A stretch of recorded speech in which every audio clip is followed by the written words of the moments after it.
Welcome to Google Cloud AI Developer Relations Virtual Training. My name is Andrew Frillich, and I'm a member of Google Cloud AI Developer Relations. This is part 4 and our final part in the primer series. And in this part, we're going to do the second half of the training foundation. In the first half, we gave you the fundamentals of training.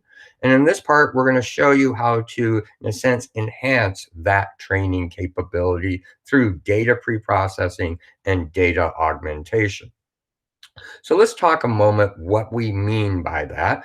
And, and first, we want to talk about invariance. And what is invariance? Well, it means that the outcome or the prediction, the inference, is unchanged when the input is transformed. And there are two primary types of invariance we want to model to support. One is translational invariance and one is scale invariance. Well, translational invariance just means that we can recognize that object anywhere it's located in the image. For example, of cats and dogs, we've got a picture of a dog. It shouldn't matter whether the dog is in the center of the image, the left, the right, the top, the bottom, so forth. Another one is scale invariance, and it shouldn't matter the size of the object in the image, that is going to be zoomed in or zoomed out. Now, what we really don't want to do is have to produce all these images and label them for all the different variations. That could require you to create hundreds, thousands, maybe 10,000 more images, depending on what your data set is.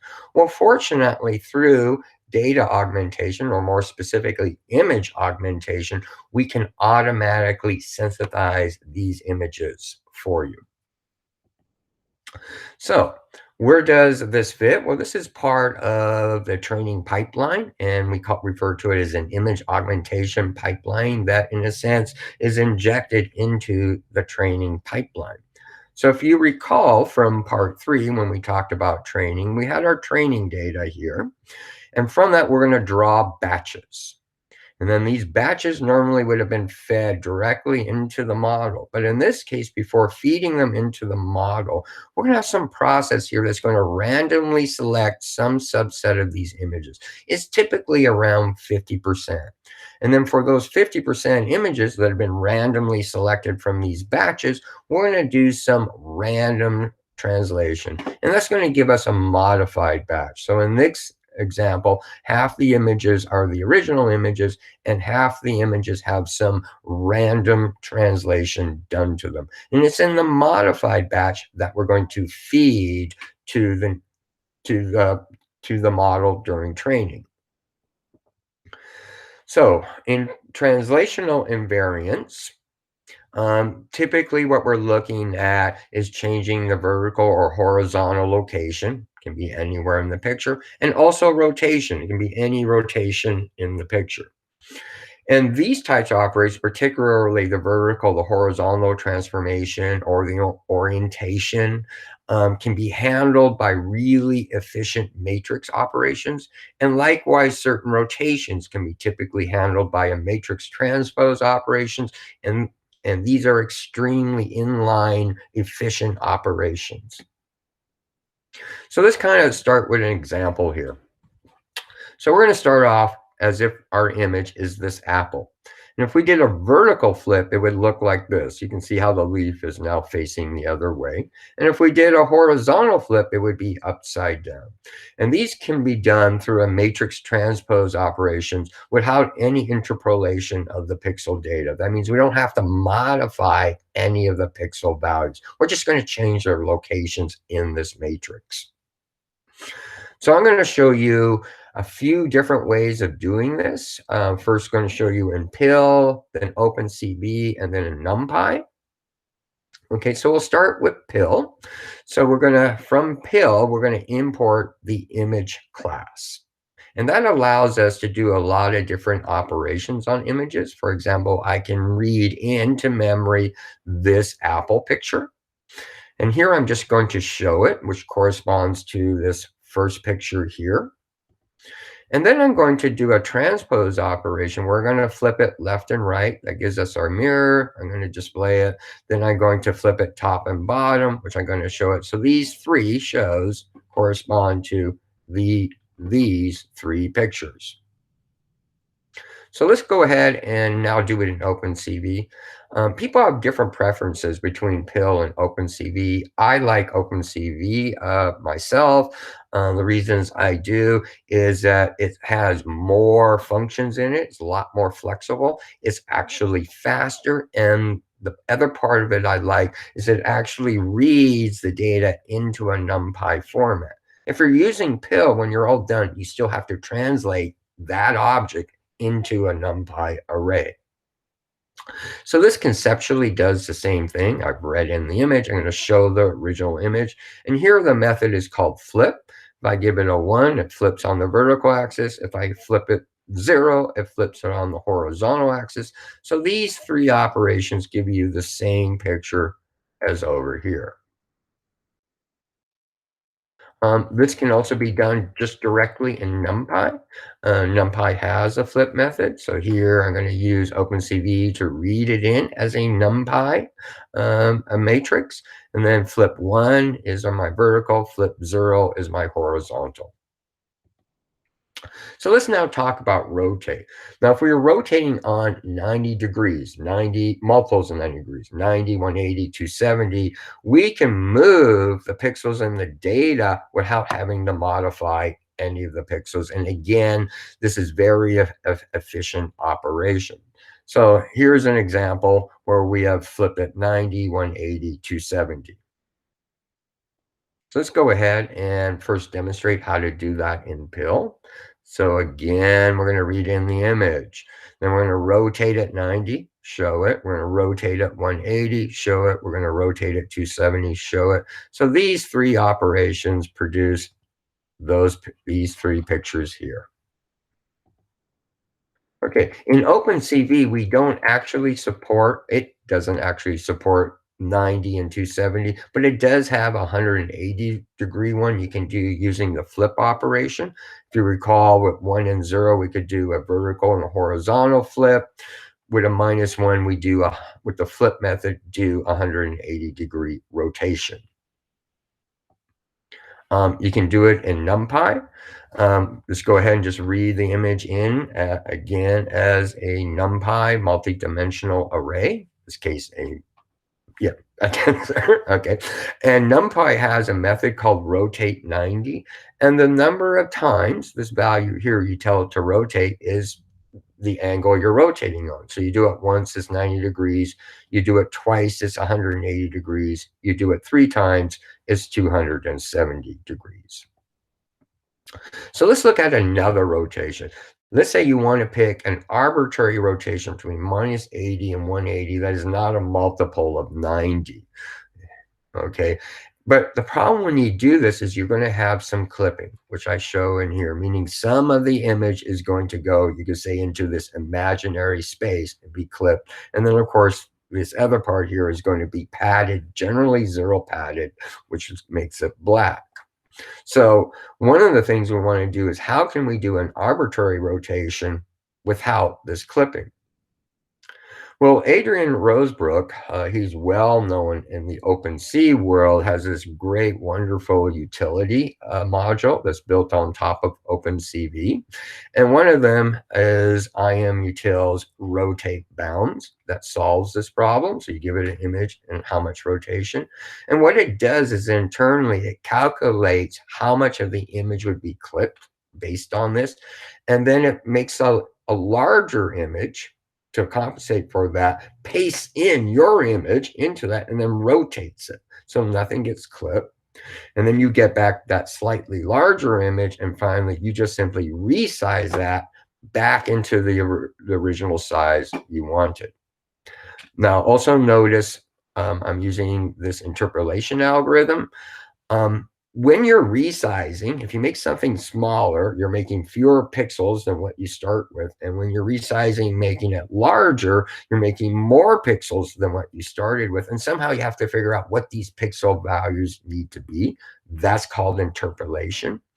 And generally, when you're reducing, the best interpolation algorithm to use is the inter-area algorithm. So here's another one. Let's talk about doing a shift. And this is just moving the pixels to the left, to the right, up or down. It's an example of shifting by 10%. Here's shifting it down, shifting it up 10%. So I'll show you how to first do this in NumPy. It's pretty straightforward. You can do it with the NumPy roll method, which is just going to roll the pixels from one side to the other. Okay, so first we need to find the height and width of the image. So if we're going to shift it down by 10%, we want to move 10% of the pixels, and that's what we need to specify here. And also the axis. In this case, we're going to roll it down, so the axis is 0, and that means that we're talking about the height, right? And so 10%, that is 10% of the height, we just simply divide the height by 10. And of course, this has to take an integer value, and that's why we're doing an integer division. Likewise, if we're going to do it vertical, then it's 10% of the width, and the axis equals 1. Now, another thing to remind is we want to be careful about how much we shift. Usually, if we use a large number, we're going to come up with a fractured image. For example, this one, we shifted 50%. And it looks really unnatural. So we really don't want to do large shifts. So a way to avoid that type of fracture, or the common practice, is to do cropping. So typically, if you're going to shift more than 20%, instead of doing a roll, you're going to do a crop. And what it really means, for example, this one, I want half the image, the top half of the image, and I'm going to cut off the bottom half. So I'm going to start off by making a blank image, the size that I want it. Okay, and then I'm going to go to the original image, crop out the top half, and then fit it back into this image. And then the remaining area, I'm going to 0 pad. Now, I could do it differently. I could put this all the way up the top and put all my padding down here, or the opposite. I always, or most commonly, is we kind of center it and put as half the padding here and half the padding there. So let me show you how to do that in OpenCV.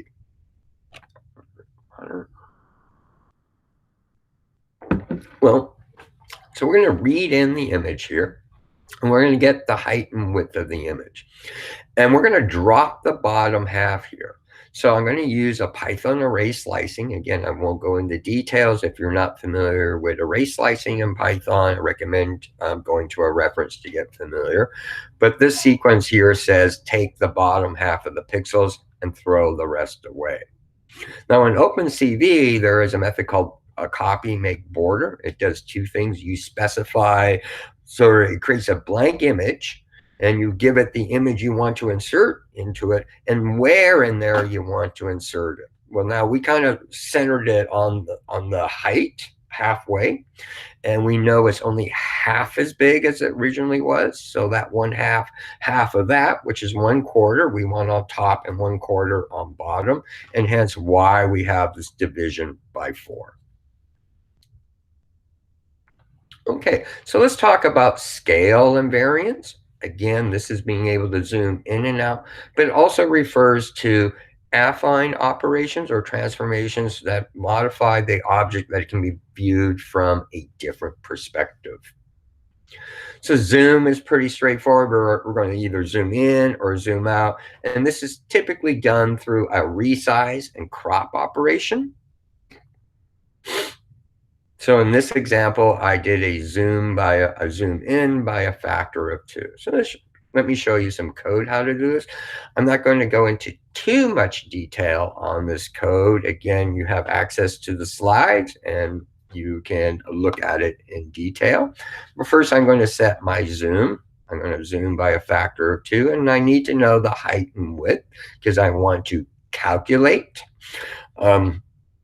how to cut it out. So the first thing is I want to resize the image to my zoom. And I'm going to make this one twice as big. So that's why when we resize the height times zoom here, the width times zoom there. And now that since I'm making the image bigger instead of smaller, generally the best interpolation algorithm for doing that is bicubic.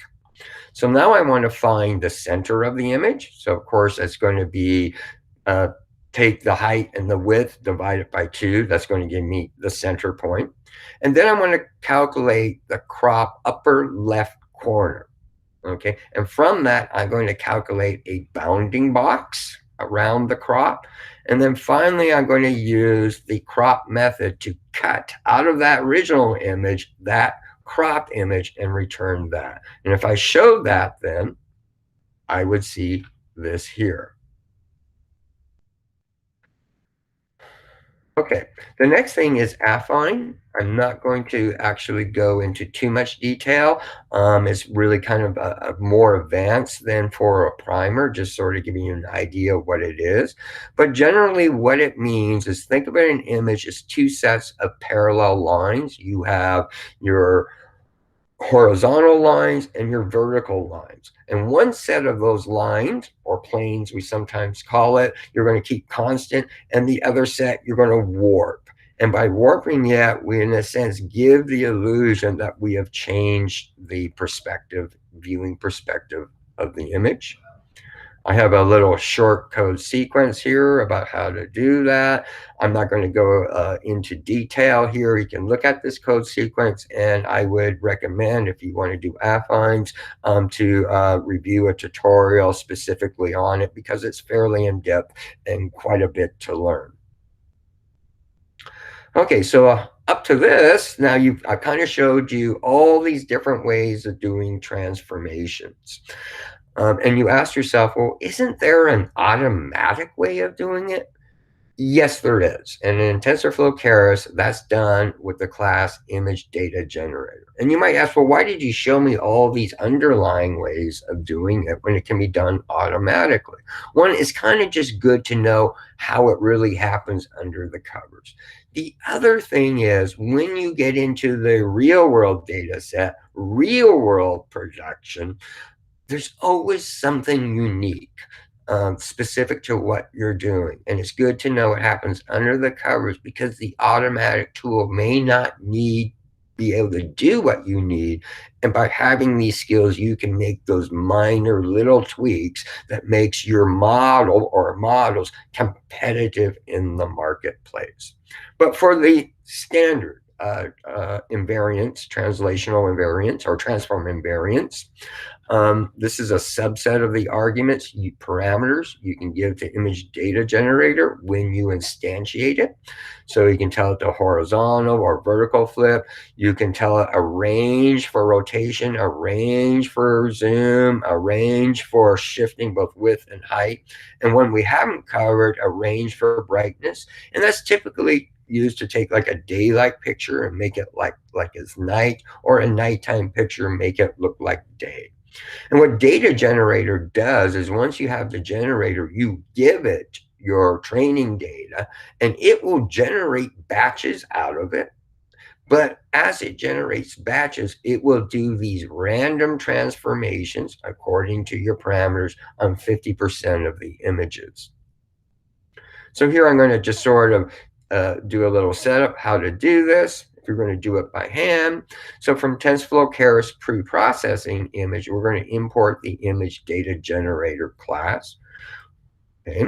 We're going to go ahead and get an image, read it in. Now, everything really happens, as you know, not as a single image, but as batches of images, or an entire training set. So we're going to mimic that by creating a batch of 1 in this example.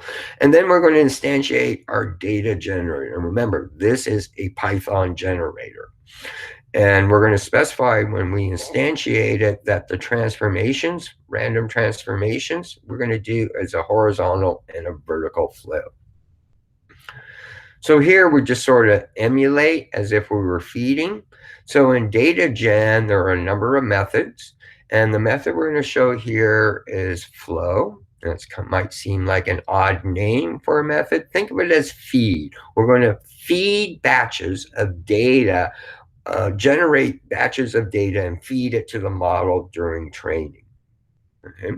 And flow operates on data that's already in memory. So we're going to go ahead and give it that batch and tell us our batch size. In this case, our batch is really just one image. Our batch size is one. So we're always going to pull out the same image here.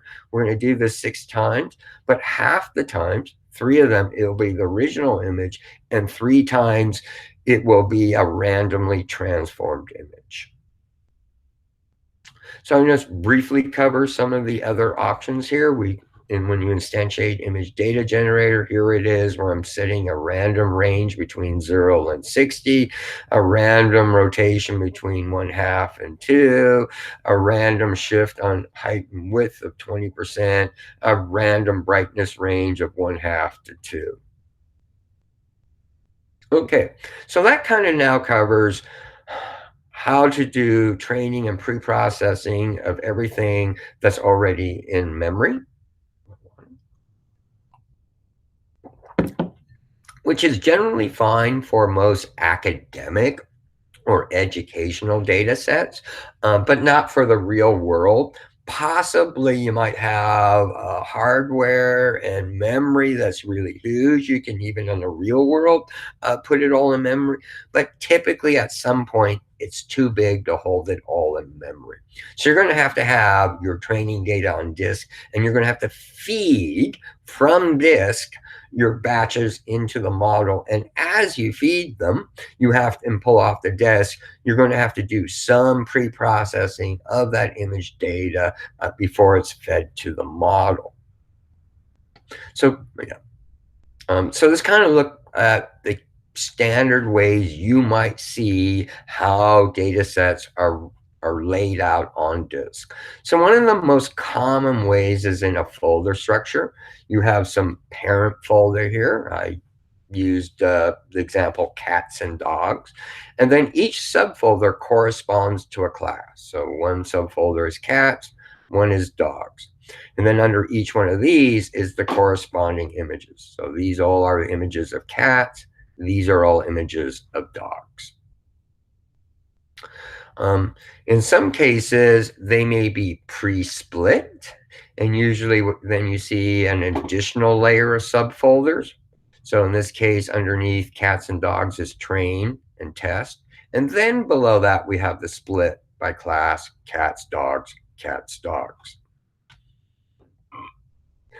Sometimes our data sets are hierarchical, meaning that there are different levels of labels that you may predict.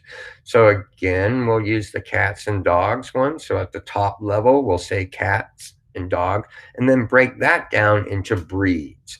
Persian, in this case, Persian, Siamese. So all these images are Persian. All these images are Siamese, but all of these images are cats. Now, other ways you may get your data, sometimes all your images are in a flat directory. So the directory structure isn't breaking down the class separation. And in those cases, you usually have an accompanying index file. One type of index file is a CSV file. Okay, and in there, every row in there will be an entry about an image, and generally includes at least the label for the image and its location. So here's an example. This one is a cat. This is where it is. It's in JPEG 1.jpg. This one's a dog. Sometimes your images aren't locally, but remote. It's really the same thing, but here the location is the remote URL to it. Other forms of index files are like a JSON. So a JSON file is you're going to have an array of objects, and each object corresponds to an image. Again, it's the same thing. You'll have at least 2 keys in it, one for label and one for location. So now it's all on disk, whether locally or remote. So let's start showing you how to sort of go from disk and get it into batches that you can feed to the model. So I'll start off with pill here. So we're going to read in an image, or from OpenCV, this is how we would read in an image. So we kind of already covered this. So, but it's not one image. We want to read all the images. So let's start at the simplest one. Let's use where we have that directory folder structure. You start with a parent directory, and the next directories down are the classes. You got one for cats, one for dogs. Well, we want to step into the cats folder, right, and read all those images and then make them one big list. This list is all the cats. Repeat that for dogs and do the same thing. This one list is all our dogs. So this is a really simple helper function that you could use. So I call it load images, and you give it the subdirectory. In this case, it's going to be cats. And it's going to scan that subdirectory for every file in there. And then for every file, I'm going to go ahead and open it and append it to a list and then return that list. Now, you might want to make some improvements here. Okay, you may want to check the type of that file, because sometimes there are other things in a directory, such as a license. Okay, so now let's kind of go up a level. And in this case, we're going to want to read in all the subfolders from a parent directory. So that's what I've done here. So I've gone up and I created this thing, load directory, that's going to call load images for every folder. So I start off, and one of the things I need to do when I start is I need this dictionary to map all the class names, and then the data set, which is going to be an array of each one of those classes. So I'm going to get all the subdirectories in this parent, or old files, which I'm going to assume are subdirectories. And then I'm going to go through each one. And again, here's an example where I'm filtering out. It is very common at the top level to have a file that's really a license, not a subdirectory. So we skip that. Then I'm going to use the name of the directory for the name of the class for my mapping. And then, of course, everyone's going to be assigned numerically, starting with 0, 1, 2, 3, 4, 5. And of course, this data set is a set of arrays. So the first time it's 0 size, the next time 1, next time 2. And so that's how I'm going to get that numerical mapping for the label. And then I'm going to go ahead and build up this list of lists using load images. Okay. This example just shows how to read an image if it's actually remote and not local. So we're going to use this with PIL, and then we're going to use some HTTP support request. This is we'll make an HTTP request over the network. You specify an URL, and it's going to give you a response object. And in that response object is going to be your content, and you're going to need to deserialize it into a byte stream. And this will return the image data in the same way as if you had read it locally on disk. Similarly, this is how you would do it with OpenCV. Again, you'd make that request, you get a response object. You're going to take that content, you're going to deserialize it, and you're going to use the OpenCV method called IMD code. Okay, so let's now talk about channels. And we've referred to this, in the second part when we started into convolutional neural networks. And we talked about how grayscales consist of a single channel, and RGBs consist of 3 channels. So when we read in our images from the data set, we need to make sure each image has the same number of channels. Sometimes when we get a data set, it might be a mix of grayscale and RGB.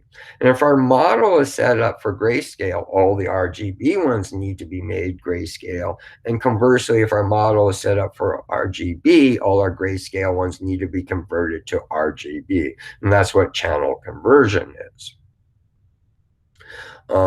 And there are other types of channels. There's also RGBA. That's an RGB image with an alpha channel. That's going to read in 4 channels. Well, The A channel is what's called the transparency channel. It just says which pixels are transparent. You see that in a PNG, and it doesn't contribute anything to the training of the model, so we drop that channel. So here I've kind of modified my load images to how to handle channels. So I've added an extra parameter here, the number of channels. So here I'm saying 3. That's an RGB image. So all the code is the same except for this part here. I'm opening the image. This is in PIL. And then I'm looking at the number of channels. And PIL has a method called convert. So I can convert the image from one channel format to another. This L here converts it to grayscale. RGB converts it to RGB. Here's the same code sequence, just that little snippet for doing it in OpenCV. We would actually do it not after we read in the image, but when we read in the image. There's a keyword argument here that says how to. This would read it in as a grayscale. This one reads it in as color or RGB. Okay, so now we've been reading in all these images, right? And we're making sure they're all the right size, the right number of channels. Now our model has a certain input shape. And let's say, for example, it's 128 by 128 by 3. Well, the images we have on disk may not be the same size. They may even be of mixed sizes, for example. So once we've read it in, we're going to need to resize the image to the size of the input shape of the model. And typically, of course, like we've talked before, the images we send to the model typically tend to be smaller than the original size of the image. So we're actually going to resize them into a smaller image. So let's go ahead and add that step. Okay. So here, this is where we, in PIL, we've been reading in the image, right? Okay, and then we're going to resize that input image. At the time, we're going to append it here, and we've also specified the shape we're resizing it to. And in PIL, the best interpolation algorithm when you're downsizing an image is the anti-alias algorithm. So I'll take that tiny little code snippet and just show how to do it in OpenCV. You've actually seen this before. We do the resize. Here's its shape. And again, in OpenCV, the best interpolation algorithm is the inter-area algorithm. Okay, so now we're kind of getting to the end here of our primer. You've learned about DNNs, you've learned about convolutional neural networks, you've had some introduction to VGGs and to ResNet. You've learned the foundations of training.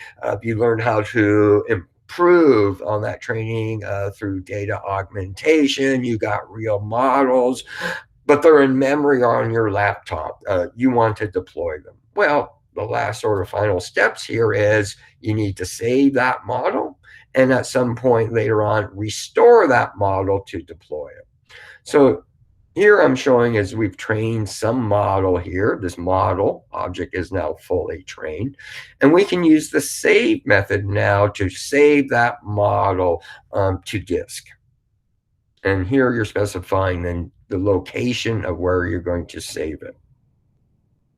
Now, sometimes instead of saving the whole model, we save only the weights. Now, why would we do this? Well, we may take the same model and train it in many different ways. And each one of those, we're going to want to save the weights for that model separately.